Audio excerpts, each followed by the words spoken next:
Just as a forewarning, if there's any young kids in here, there's gonna be a lot of fucking profanity. Disclaimer, just so you know. I don't want to fucking offend anybody, okay?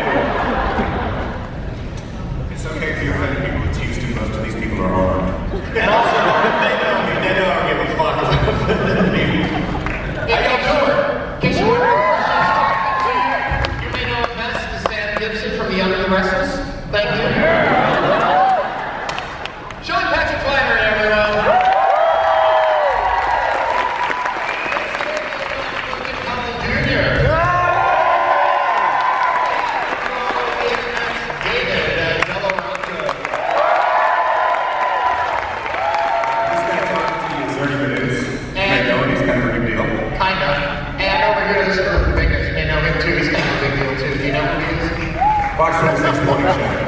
Yes, but you don't care about us, you care about them. So, these guys made a couple movies together. Do you guys know what they are?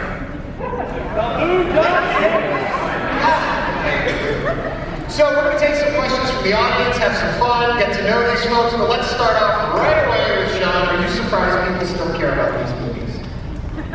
I'm shocked. You know what? It's kind of weird. It's something we live every day. We should be so lucky to have a career where people remember one moment in your career, and it's punctuated by a film like that. It's an honor and privilege. It's incredibly flattering. So it's a God bless you guys.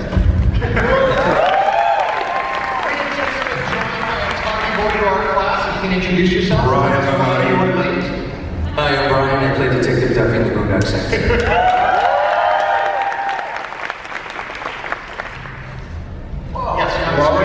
Where's Norman? I don't know, but Jumbotrons just kick ass. I wish it was on a delay so I could turn around and I could see myself pointing this way. I'm ninja quick, but I'm not that. So, Clifton, how do you feel being under with these folks? I love it. I mean, anytime you get a chance to interact with the fans, it's a fun time. It's just a different reality. Yeah. What about the guys that you signed?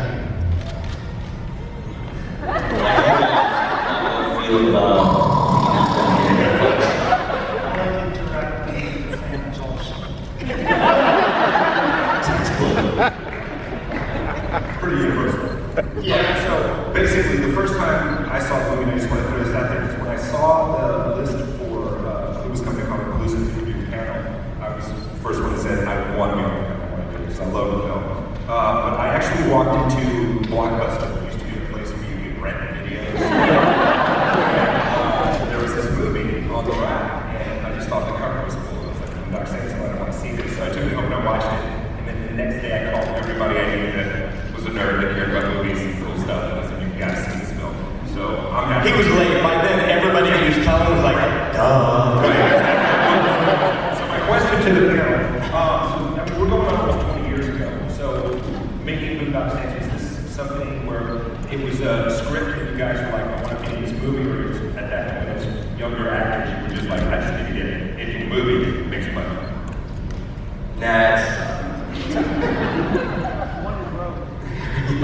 You always fucking needed it, don't you?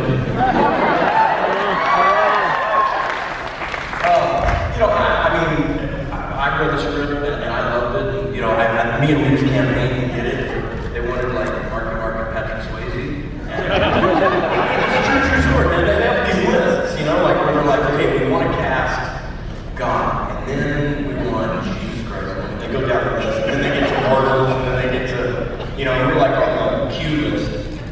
And then they came to us, and luckily enough, we were like Pakistan. They had conflicts, and then it came around us, and we got to do it. But yeah, you read a script like that, you want to be a part of it. But having said that, you never should film expecting it to be anything, because it's a tip of an iceberg. Whatever you guys have seen us do, we've done, 900% more than you've never seen. I've been a career doing shit that we see. True story. So, you do it, and although it's a good script, there's 1,000 different variables that go into making something good, and one thing fucked up can turn into a shit film. So, you do it, you hope it's executed properly, but you certainly don't anticipate it being a cult is a recipe that you can't really design. That's kind of happen organically. You know, we just, we're very fortunate that people plugged into it, you know, for whatever reason. So, Were you and Norman friends before the film, or did it? yeah, he's one of my dearest, he's one of my closest friends on the planet, and he was before we even did Boondock One. So then, when they're like, you guys get to go do this movie, here's a stack of foreign currency, you'll be treated as royalty, go! Go have a date with a penguin in Canada. We were like, sweet! It truly was. It was like, no shit, they're gonna cast you and me. Oh my god, they got no idea! I mean, literally, they were like, and she's like, did you meet readers? I'm like, no, they were like, Reedus is like, I worked here before, there's a place called the Brass Break. It's a peeling bar in Canada. It's I'd like to thank collapsed Soviet republics for their workforce. As we slowly spiral out of control up here, if you would like to queue up for questions, we'll start grabbing those in just a minute. I want to ask Brian, any idea that the film would be as successful as it was in the realm of cult? And if so, why? What do you think it is about it that makes this film work? Sean's right. You know, anyone who says they thought or they knew that this was going to be a great film is lying. So the structure was different when I read the script. It was so cool and so fresh that I actually, to get the part, there were 4 detective roles, not 3. Detective Walker. I memorized all 4 detective roles and finally got an audition because I didn't know what they did an audition for, so I memorized all 4. And I went in there, and there was Troy Duffy, who never directed anything, just in a t-shirt and a cigarette, just like a caricature. It was just like he looked like a truck driver. It was kind of cool, very unusual for Hollywood. And he said, "So what are you here for? What are you auditioning for?" And I took a chance. I wanted his name, so I said, "I'm here to play Duffy, you." And he thought that was ballsy. He was kind of ballsy too. So he said, "All right. Show me Duffy." And because I was born in Framingham, Mass. and had an authentic New England accent at the time, I went for it. And I got lucky. Hey, Brian, real quick, because a couple of the really standout moments in the movie feature Willem Dafoe. Yeah. What was it like working with him on set? Well, it was freaking intimidating to meet him because this guy was Jesus Christ. Only because they couldn't get shot. But I gotta tell you, the first day when Bob Marley read the trailer and was getting his makeup on and everything, he just sort of, all that badass, scary shit just melted away. He was a gentleman. And when it was time for him, when his lines were done in other movies, big movies, you know, the big actor, the A-lister leaves, and you end up talking, you know, your part ends up talking to, you know, the assistant director or whatever. He stayed when after he should have gone home. And he was there for us. He was there for the younger actors. It was great. He was a real gentleman. Give it up to Willem Dafoe.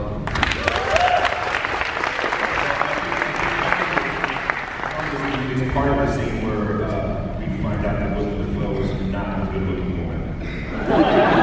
Says who? Beauty's in the eyes. Hey, let me mention one thing about Willem Dafoe and drag. It was on our day off, Marley and I, and we just had to take a look. We had to get on the set and check it out. So we show up on set, and there's Willem Dafoe in drag, and from like 50 feet, he looked fucking god-awful. Okay, you know, I like the outfit, but he was sitting there in his chair, reading a glamour magazine, getting into character. Fucking got a lot to learn from this guy.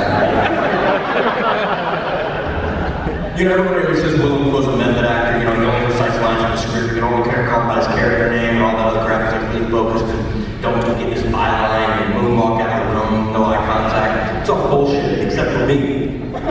First time I met Willem Dafoe, we ordered pizza across from the hotel.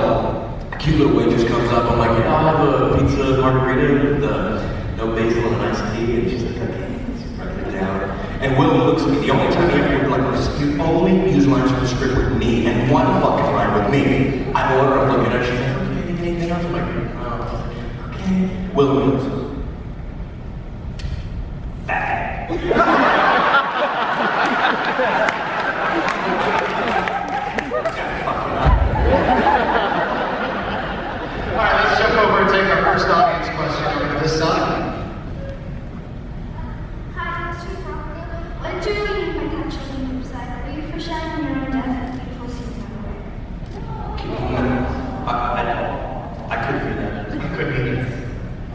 be a little slower and a little louder. Hi, that's Robert. What did you really mean by catching the flip side? Were you foreshadowing your own death? It was a beautiful scene, by the way. Thank you. Catch him on the flip side. Nice. Maybe. I don't know.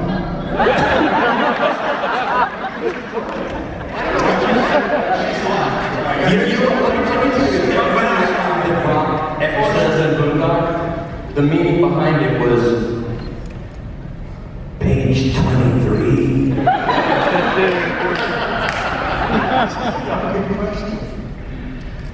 Well, David, since they're talking to you right now, the question, how did your character come to be? And the name is very clever, the character. How did all that work together? He just liked my name, Rocco. And so when he was writing the character, he had it.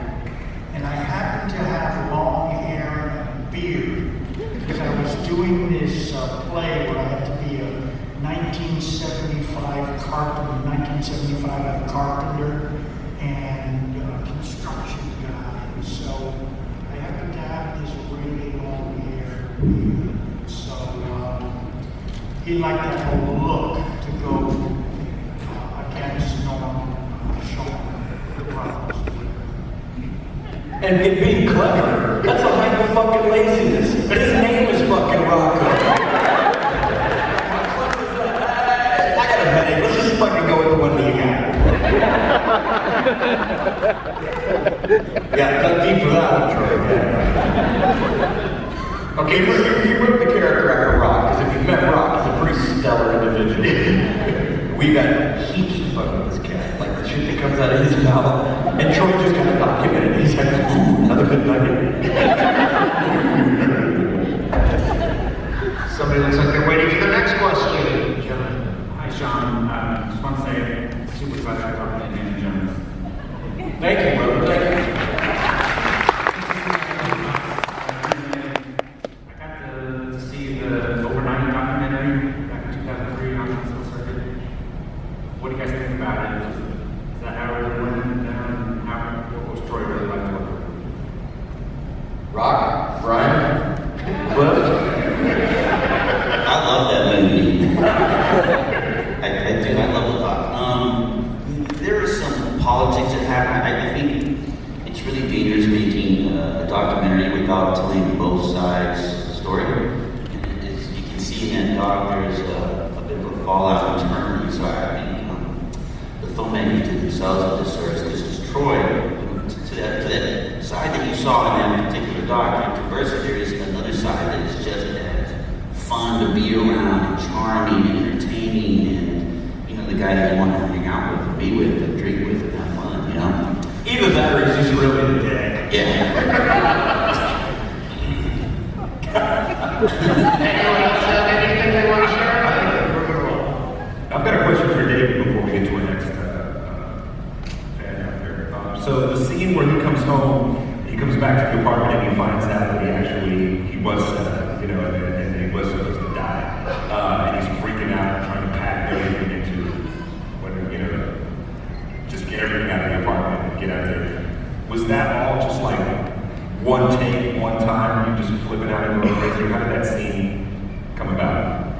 Yeah, that was a fun scene, though. It was just, it was kind of easy to get into it, and it was, he didn't do many takes.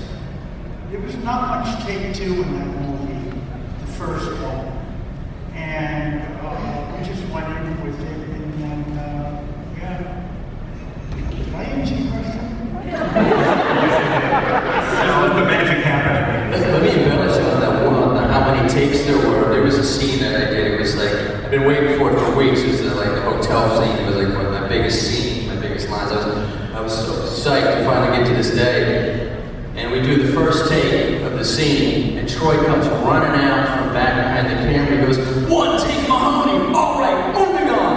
I'm like, whoa, this is like, oh, I just fucked that up. And then, boom, we're going. It's just like fast. All right, our next question. I don't know, was there, like, who was the biggest joke on set? Was there? Probably Flanner. it's gotta be me, man. I'll tell you the first time, like when I met Rock the first day, this is my inauguration of Rock. They had served like catered like burritos or something, and Rock had like 19 or 23. He was a prime number, I remember that. And all three mathematicians laughed at that. And so Rock goes into the bathroom, and I go in there's like, I swear to God, it's like huge. It was like an auditorium, it was crowded like people everywhere. But in this bathroom, it was empty. And I just see Rock go in and shut the stall door. And so I looked and I saw a bunch of people, a class in this auditorium was let down people. So I went into a stall next to Rock's and I sat up, put my feet on the toilet seat. And I could see Rock in there, in the stall with the door shut at his feet. I just my shoes on the bottom. And I waited till like 10 people came there and I started going, oh!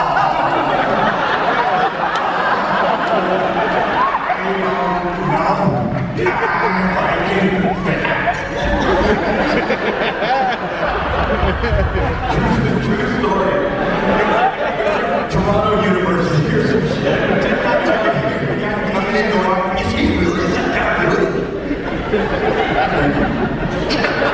I just picture Rock in there going, I think somebody is the baby.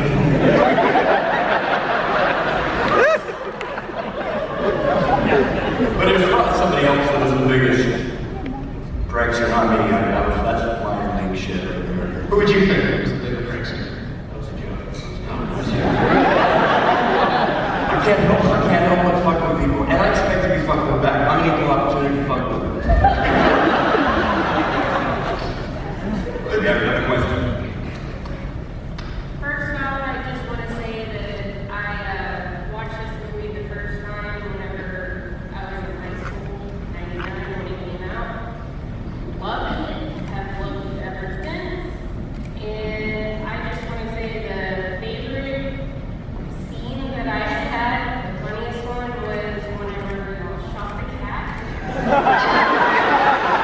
Obviously a Peterman. I have 2 cats at home, so, you know, I still thought it was fun. Fucking I'm still sorry for those fuckers. I just want to know what y'all's favorite funny scene was. Okay, well, anybody? Cliffy. What was your favorite scene? She loves, what was the funniest scene? Her favorite scene, the funniest one was the cat explosion, which by the way was very real. We had an air cannon, it was about 12 inches diameter, and shit, all kind of shit in it, and it would launch stuff, swear to God. So obviously, me and fucking Rita took it out back by what they call in Toronto the beach, which is like a fucking lake, and they're like, oh, go to the beach. You're like, okay, we're going to the beach. And we would just launch shit, turkey sandwiches out of the water.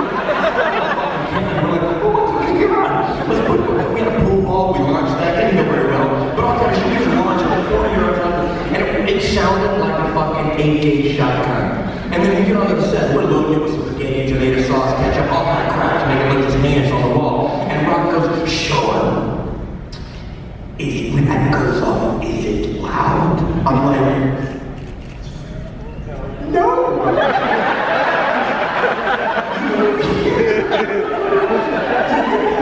You're gonna have to act.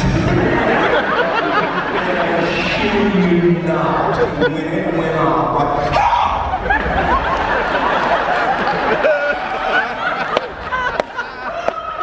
that was his real reaction. And then when we cut, he's like, we have to do that again because I wasn't acting.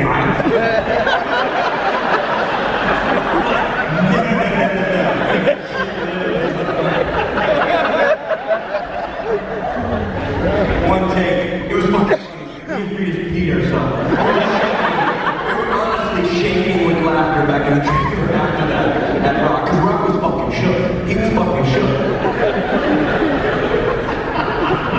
Isn't it funny all this prankster stuff he was wanting? All stories agitating people. All right, a question no one has asked yet that I'm sure is going to be asked at some point, so I'll jump in and ask. Boondock 3?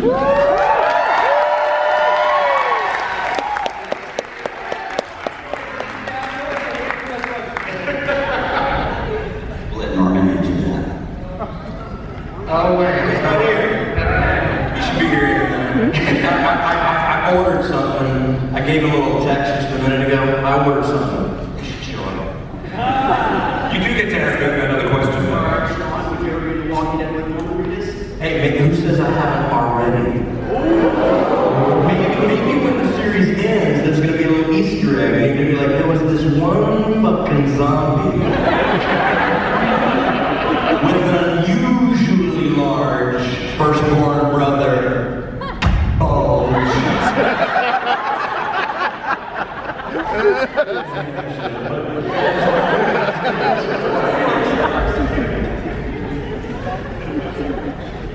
I guess no one's gonna answer who does. Who's got the Boondock 3? Rock. Cliff. Don't know. I heard it was written. So there is a chance. So you're saying we have a chance?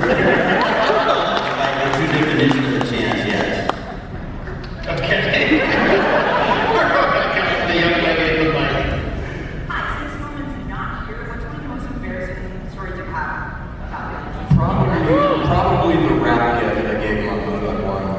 Probably. Next question. Oh, you guys don't know what I gave him the rap gift? Oh, so we're in Canada, right? You know, and obviously I can't turn my brain off and come with off switch, so I'm fucking contemplating shit. And it's customary that you give a rap gift. You give people like a little gift, like, hey, it was nice working with you. We spent 3 months together. I already knew Metis, right? And he knows me, and he knows I fuck with shit. I can't help it. I gotta fuck with shit. If you leave in front of me, I fuck with shit. So it comes out to the rap gift, and I give him, we've been in Toronto for 3 months, and they have Tim Hortons killer coffee, by the way. The donuts are okay. So those are Winch's Donuts and American Donuts. I got him a dozen donuts. I'm like, for a rep, it was killer working with it. Gave it to him. He's like, thanks. Check the donuts are good. They're Winch's, right? He's like, yeah. You know, so that night, we probably went to Restaurant or whatever. The next day, I show up and make a drill, and like, she's got those donuts. Man, they're fucking killer. Winch's Donuts, American Donuts are killer. Glazed donuts are sweet, right? It's like, yeah, I had a couple of donuts. So the lid's too missing. But dude, eat the rest of the fucking Winch's Donuts, man. He's eating fucking donuts. Go back after lunch, it's like 6 missing, right? Just half a dozen left. Next day, I come, you know what, the donuts, man, you can be saying, we're the best ones for you. We had those hot dogs on the curb. I'm like, eat the fucking rest of the donuts. So he ate the rest of the donuts. I'm like, fucking sweet. It was a rap good thing, man. Just one good donuts, right? He's like, yeah, great donuts. So, we flew home. After I got home, I waited about a week. Listen, the gestation period for this kind of fucking alarm. I sent him a little envelope with 10 pull my birthday suit with a glaze around my Jimmy Johnson.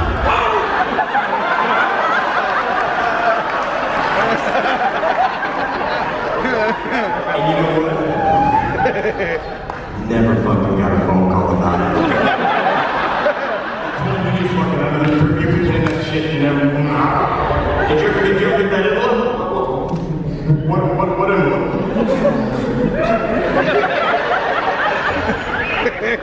That's not me. What am I going to find a mom's for that shit? You know what I mean? Yeah, well, it's fucking it's top level ninja shit, but I'll tell you this. Fuckers got more dirt on me than I got on him. Honest to God. If the train was coming, fucker could toss me underneath that shit.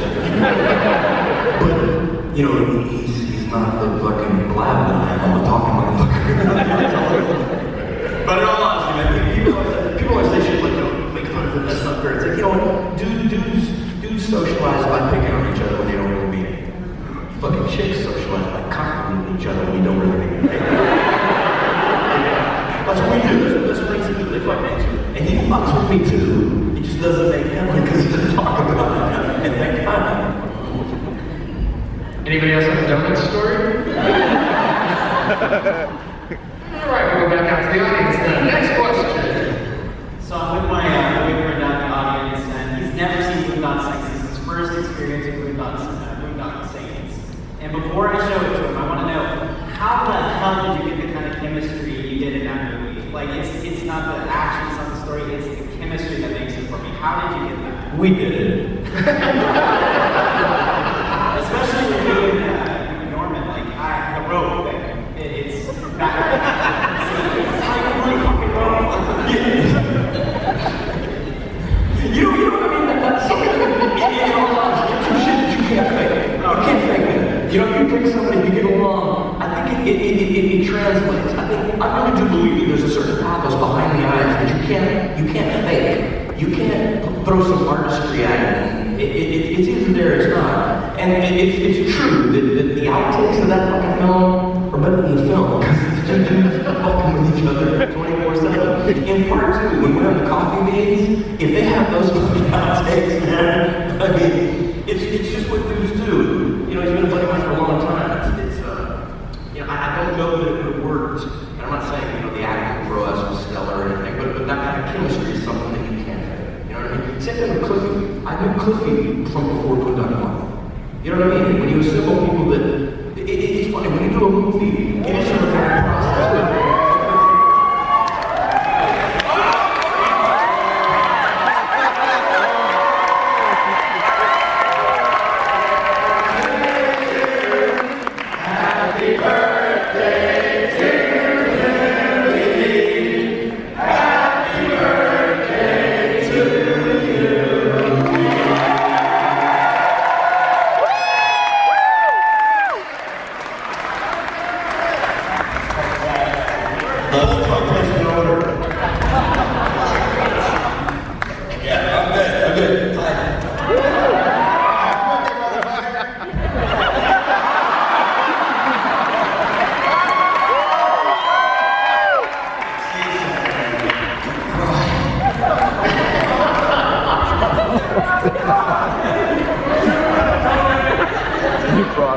Don't eat it! What flavor is it? It's good flavor. Can't wait till you get a photograph sent to you from Norman. See what you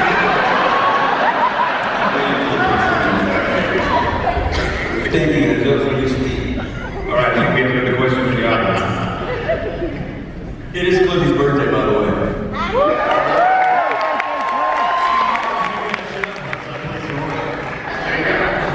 People say that, oh wow, you're working on your birthday, it's too bad. Maybe when you get back, you can do something fun. I'm like, I ain't doing something fun. I'm hanging out with my friends.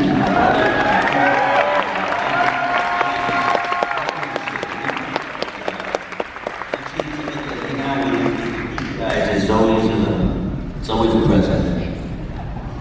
Any case, thanks, guys. It always is impressive. Like, Cliffy, tell them about what you assigned Rocco to do last night. Well, we're just friends, bro. You think about it.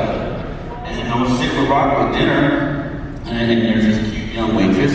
Rocco, I said, for my birthday, Rocco, for my birthday, I want you to close a deal with that waitress. And then she comes to the table, and Rocco goes, my friend Cliffy, it's his birthday, and he wants me to close it with you.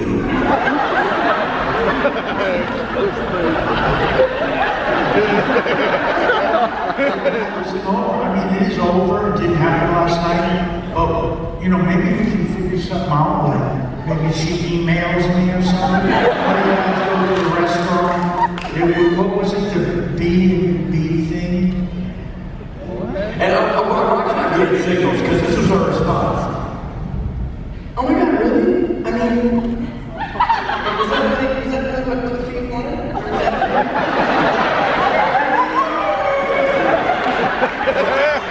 Yeah, that's what he wanted me to do.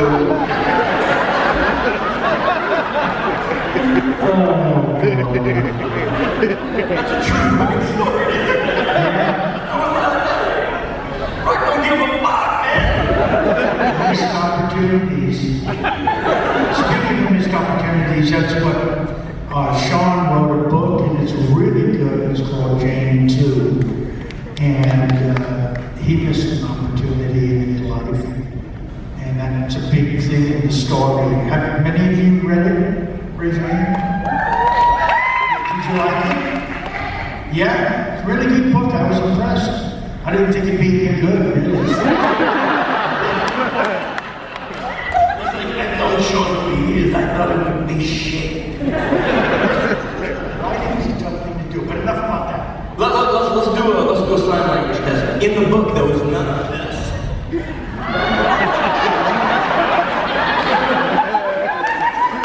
Should be translated.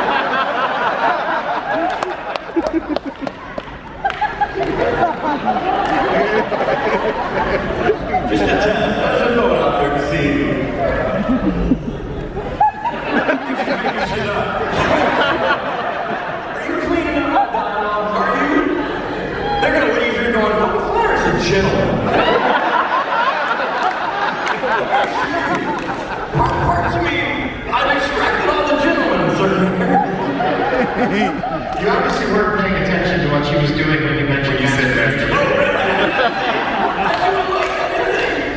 Say it again. She'll do it. She'll have to. Teach them. And then when you're demonstrating a man giving himself a squeezer, you go,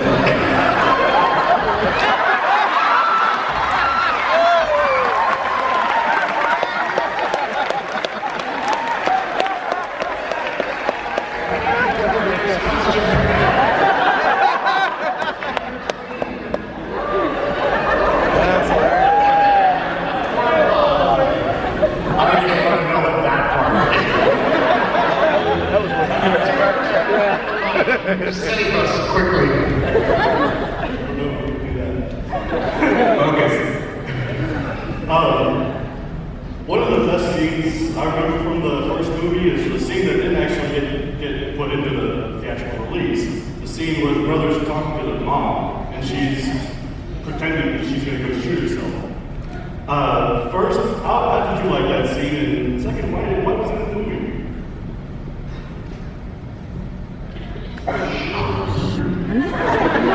did I like the scene? Yeah. Yeah, and I think in hindsight we all agree it should have been in the movie. I thought it was fucking hysterical. It was all like made up shit on the day. And I think the mother character is flavorful, multi-dimensional. I think it's hysterical in a moment where it was originally placed in the script, in a moment that you needed a little bit of relief. And I think most people even agree that should have been. I love that part. I happen to love that part.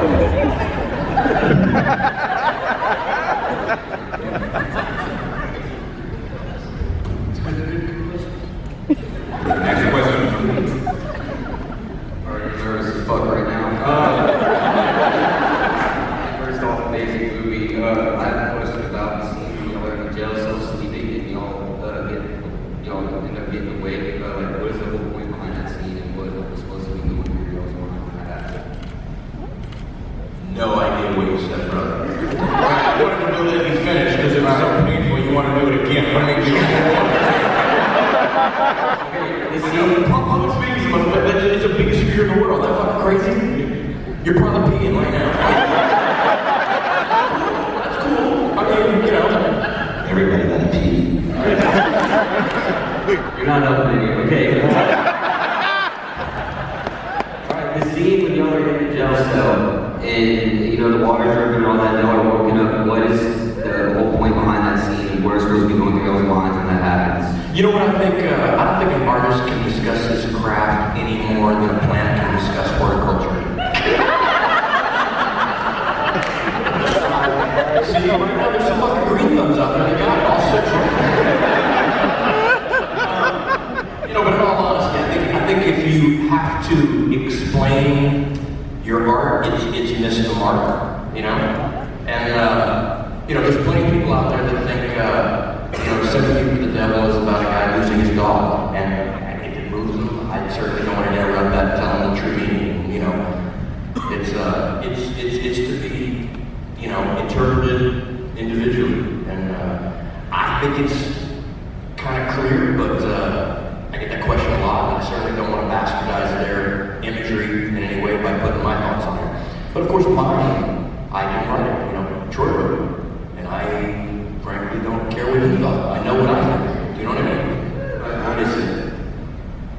Curious, preparing for this film, or for the second one too, how much of it is, because obviously you guys had a great time doing it, the fun, the joke, all of that stuff to it, but how much of it did you guys put in beyond what's on the written page? How much more did you know these characters or need to know them to give us the performances that are in this film? I don't know about everybody else, but maybe Norman, I had quite a bit of input. I think I had to kind of improve the second sequel rather. And so I was going back and forth. You got some jokes that might not hit or they might fall flat, or there's some jokes that are kind of like half-baked. So you just kind of make fun of the joke to Troy and show him how it's not funny, and then he'll come up with something, or just give him something. It's sometimes the dialogue can be a bit precious to the writer / director. But when you've been doing a long song, whether you're at the table with it's like you kind of know it's going to hit. Is there what you say, Tom? Yeah, I think so. My process is, I go to a dark place, and my process takes place on the street environments, and I submerge myself in things for months prior to a role. I made that shit. I'm the least method fucker of me. My preparation is included in between page 1 and fade out. If it's written correctly, that's kind of all you need. But yeah, most of it is, the more well written a project is, the less you have to think about it. You can do your preparation all the way from your trailer to the set if it's written well. And it hits nerves automatically the first time you read something. Now there's a lot of things that we brainstormed on, and we came up with a lot of things that, we all wrote the montage with Rock. We all wrote that one day. And some of them, like, we were thinking, like, what is all like a real man? Like, one of my favorite lines didn't even make the montage because they thought it was too fucking offensive. Show hands if this shit's offensive. My line was, a real man doesn't say he'll only put the tip in, and then only fucking put the tip in.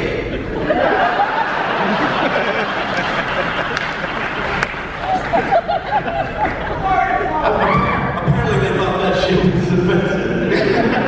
I'm like, fucking bunch of pussies. Brian, any thoughts on this? No. Question from the audience time. Like, actually, we're just talking about my favorite scene in the second movie, the whole Rocky speech when he's basically telling them, get the boys back on their shit. But how long did it take? Did you do more than one take on that? You guys seem like you're kind of cracking up some points in it. Rock. What scene was that? In 2?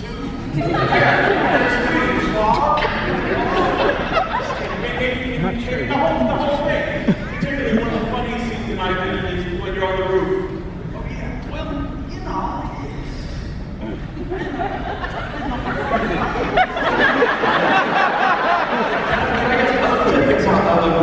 Before the toilet scene, before the toilet prank, when I first met Rocco, I swear to God, I'm on the set, and I'm sitting in one of the director's chairs behind the monitor, and Rock walks up to me, and I see him coming, and I knew who he was from far before, and he walks right up to me, and he goes, Sean, do you like peanut butter? I said, yeah, Rock, I enjoy peanut butter. He goes, yeah, me too.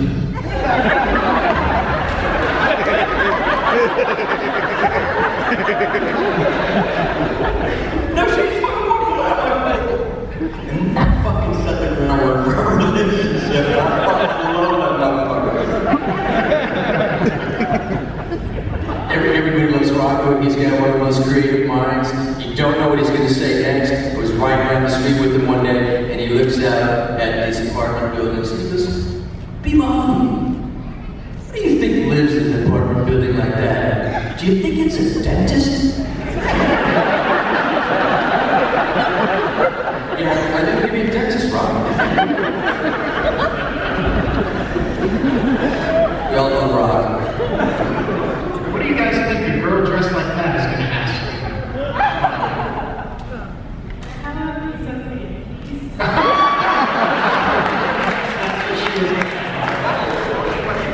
You want a piece of cake? Again, only the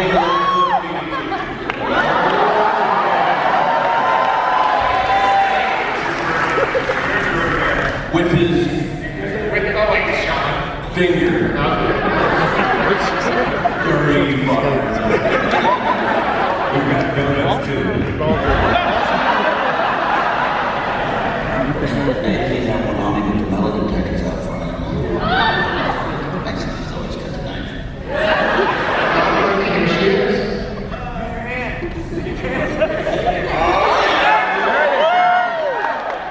There you go. Yeah!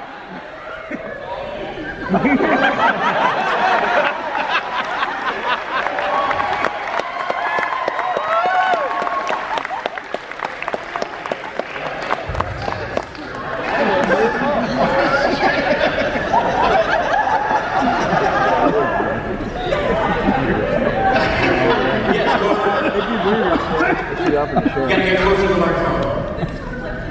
One time, perfect. You gotta get even closer.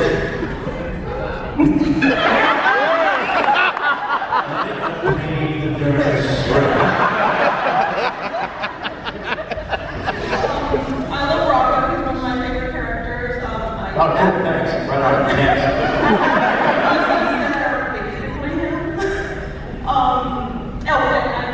I hate all color people on like a daily basis. But I want to know, I know you do like this is obviously like a super fun movie to do, and I know you've done super serious movies like Cody, and I was wondering, do you like go about preparing for such a different roles the same way, or do you kind of go about it from different angles? Yeah, you kind of, my preparation changes from role to role. It's something like Cody, I've got like source materials to go to, and things to study, and interviews to watch and listen to, whereas something like Boondock Saints, the source materials, really Troy and like Taylor Duffy, you know, so it is different. And I might watch a bunch of fun action movies and just explore the world that they created, because there's a lot, it's pretty rich, it's a lot of fun. And plus Troy writes so much of, maybe writers write what they know about, and Troy's, I think Boondock's environment encompasses so much of how Troy grew up and what would like to have grown up. Okay, thank you. Next question. Hi, happy birthday. Thank you. I started out with Boondock Saints too, and Is that what he was conceived?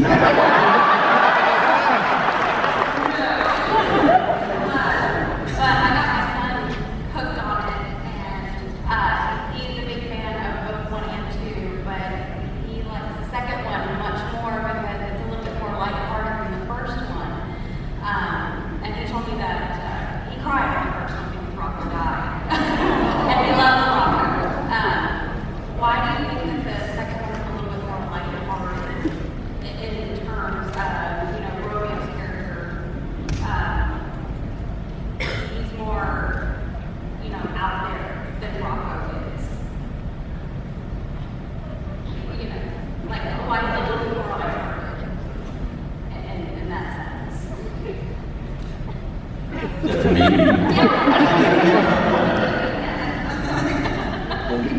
Was that a question? Or do you think it's lighthearted? I think she's asking you, why is your Romeo character written a little bit more lighthearted? Yeah. Oh, that's good.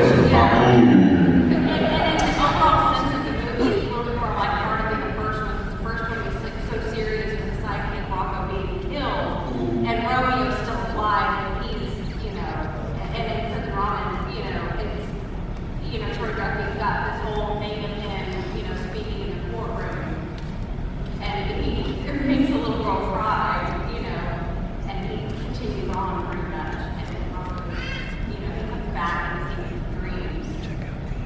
So why do you think that is? In regards to Romeo being more lighthearted, Troy, he came to me and said, I wrote you into the script. I'm like, okay, so, there's a lot of antics that happen. What Sean was saying earlier, Troy's really just kind of picking up what goes on around it and lifting it. And I'm talking his own creative, writings that they put it all together. He's just kind of masterful that way. So he would take a lot of just our jokes and kind of throw them in there and change them and evolve them and rewrite them. So I think a lot of that just comes from the fun times just hanging out, really. And who wants a downer sequel anyway, right? You're not having some fun. You're spending 2 hours and then so you better have fun. Thank you. Thank you. Thank you, little homie, for being Thank you, brother. Thank you. Rage.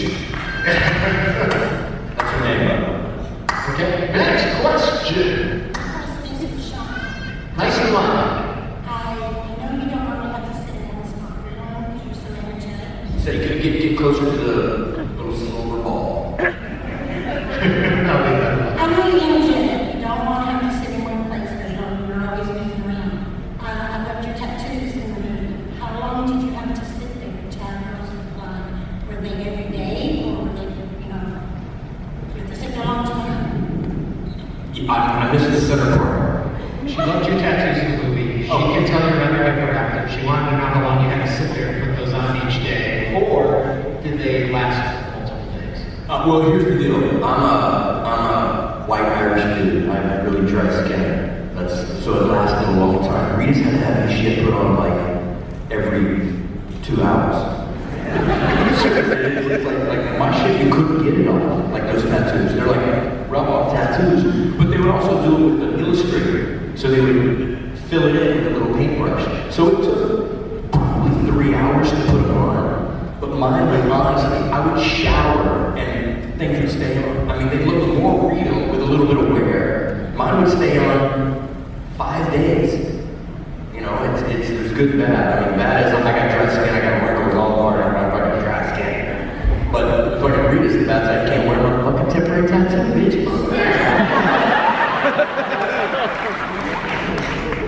But they were cool. Whoever designed them, they were really cool looking. So what do each of you take from this experience having done these films? What do you take from the experience having done these films? I'm in a really lucky position actually because it's sort of the low end of the totem pole. I get to sit back and shut up and learn. And I learned a lot from Sean and Norm about fame and how to deal with things like press. And for instance, I got asked a question recently. I was doing some press and I talked to Sean about it later. He said, don't do any press unless they say specifically they want someone from the Boondock Saints or Detective Duffy or something. Because if it's just general, they want to publicize an event or something, you never know what they're going to say. And so I did this press anyway. But the first thing out of the guy's mouth was, so what'd you think about the Orlando incident? Like, holy shit, Orlando incident. And it's like, talk to Sean about later, it's like, there's no correct answer. It's this horrific event in our history. But no matter what you say, you're going to offend somebody. It's just a bullshit question. This next question was, how old are you? Fuck, this is the press you guys do all the time. It's like, shit, this is tough stuff. So I get to sit back and watch Sean and Cliffy and Norm, and I'm learning a lot from these guys. It's tougher than it looks, man. Cliffy, same question to you. You know, every film is I hope to take away a lot of things. I mean, you build relationships, you're spending 8, 10, 12, sometimes 18 hours a day together. You don't do that with your best friends, you don't do that with your wife or your girlfriend. Unless you're really into each other, you have to. On set, it's you love what you do, and you collaborate, you got these creative energies. It's I just hope to grow and just be a better artist and a better person with everyone, and just have a greater sense of what I do and how I do, and to hopefully keep entertaining and creating new characters every time. All right, well, I know they're wrapping us up, but if I don't ask this question, I'm going to regret it. You've asked, you talked about the great actors on the film, you talked about the process. What was the process for the great Ron Jeremy? What was that like? Sit down. There it is. That was just rough. As a red-blooded Texan myself, obviously,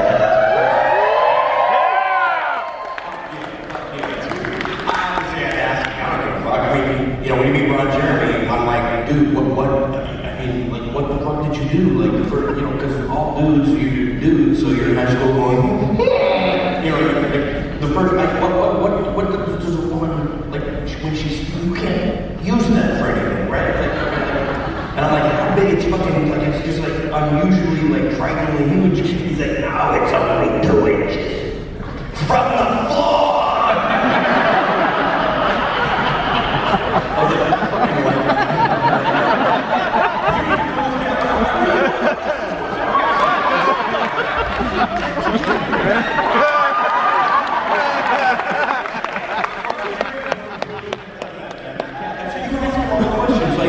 About that industry and things, and about keeping a small warhead in your and what problems that presents and potential benefits. I ask this question. Everybody else is like, hey, so you like the soup and cater? And I'm like, fuck off. Let's get back to the movie. I did ask. That was good. He's a super good dude, man. In reference to what Clifton said, doing these movies, you see Hallmark cards that they're like, they always say, you'll never remember, what a person said, but you'll remember how they made you feel. That's true. What you get out of films is the people that moved you in certain ways, you know? And this was one of the rare films that I honestly, every time in the film, Cliffy and Brian and Rock can attest to this, you leave a film and you're like, hey, let's do lunch. Oh yeah, let's do lunch. It's the only film where I use every fucking number that I took down. It's truly, and maybe that's a product of why the chemistry was alive in the actual film, because we did get along. You know, we got along with everybody. I made more friends on Boondock than probably any other 5 films combined. And it's rare, you know? It's rare that you get an opportunity to work with people that you really, really dig. Like when they call rap for the day, you actually hang out with them. And it's rare. And this was one of those moments.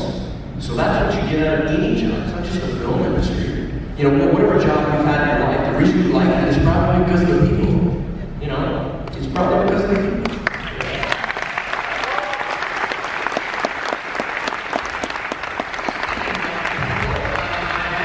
Privilege of actually sitting down with Sean a couple months back when my series returns in September, interviews with 30 minutes. Sean is one of my guests, so make sure you tune in for that.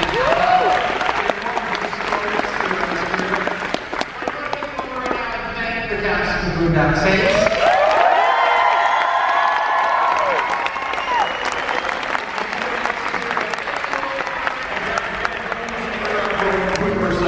Let me tell you guys from the bottom of my heart, I think everybody up here shares my sentiment. You guys, you know, when you come up and you meet us at the table, a lot of y'all say things like, you know, thank you guys for doing this, it means a lot to the fans, and yada yada. Let me just tell you, it's all bullshit, because it's a very lopsided relationship. What we get from seeing a full auditorium will sit whatever experience you have by us talking to you the fuck down. It's like, this is a lopsided relationship. We get the big end of the stick. Trust me. This moves me so much that I will keep on going for the rest of my life. You guys, some of you guys traveled a long way to just come in here and talk to us about shit that we've already been paid to do. You know? You guys get the short end of the stick, but I swear to God, you guys all take care of my big end. God bless you, because it feels good. Thank you for